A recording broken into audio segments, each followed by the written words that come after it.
আসসালামু আলাইকুম। শুনছেন সংবাদ শিরোনাম।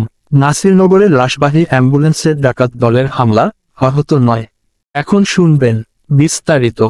ব্রাহ্মণবাড়িয়ার নাসিরনগরের সড়কে গাছ ফেলে লাশবাহী একটি অ্যাম্বুলেন্সে হামলা ও ডাকাতির ঘটনা ঘটেছে। এ ঘটনায় নারীসহ 9 যাত্রী আহত হয়েছেন। গতকাল বৃহস্পতিবার দিবাগত রাত 1টার দিকে উপজেলার বুড়িশ্বর ইউনিয়নের তিলপাড়া এলাকায় এর ঘটনা ঘটে। আহত ব্যক্তিরা হলেন অ্যাম্বুলেন্সের চালক ও রাজধানীর মিরপুরের বাসিন্দা ফিরোজ মিয়া ও গাড়ির মালিক খলিল মিয়া, মৃত ব্যক্তির স্বজন ও পূর্বভাগ ইউনিয়নের মুকবুলপুর গ্রামের বাসিন্দা রাসেল মিয়া, ছালেক মিয়া, নাহিদ মিয়া, মোহাম্মদ আলমগীর মিয়া, মোহাম্মদ সালাউদ্দিন, আলেয়া বেগম ও আলী নেওয়াজ মিয়া। ভুক্তভোগীদের সূত্রে জানা গেছে, উপজেলার পূর্বভাগ ইউনিয়নের মুকবুলপুর গ্রামের 70 ছোবদর আলী অনেক দিন ধরেই ক্যান্সারে আক্রান্ত ছিলেন।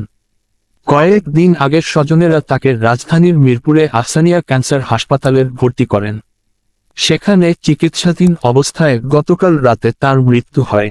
পরে রাতেই তারা একটি অ্যাম্বুলেন্সে করে লাশ নিয়ে নাসিরনগরের উদ্দেশ্যে রওনা হন। গতকাল রাত 1টার দিকে তিলপাড়া এলাকায় একদল ডাকাত সড়কে গাছ ফেলে অ্যাম্বুলেন্সের গতি রোধ করে। তারা দেশি অস্ত্রশস্ত্র নিয়ে গাড়ি ভাঙচুর শুরু করে। এক পর্যায়ে গাড়ির ভেতরে লাশের সঙ্গে থাকা এক নারীসহ 9 জনকে পিটিয়ে আহত করে।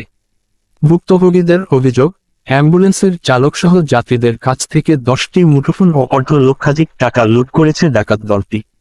ছোবদর আলীর ছেলে ও পূর্বভাগ ইউনিয়নের 3 নম্বর ওয়ার্ড বিএনপি সভাপতি আলমগীর মিয়া বলেন, টাকা পয়সা ও মোবাইল লুট করে নিছে, এতে কোনো দুঃখ নাই।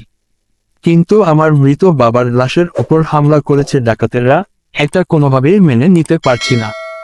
নাসিরনগর থানার ভারপ্রাপ্ত কর্মকর্তা ওসি খায়রুল আলম জানান, খবর পেয়ে রাতেই ঘটনাস্থলে পুলিশ পাঠানো হয়েছে। ডাকাত দলের সদস্যদের গ্রেপ্তারে অভিযান অব্যাহত আছে।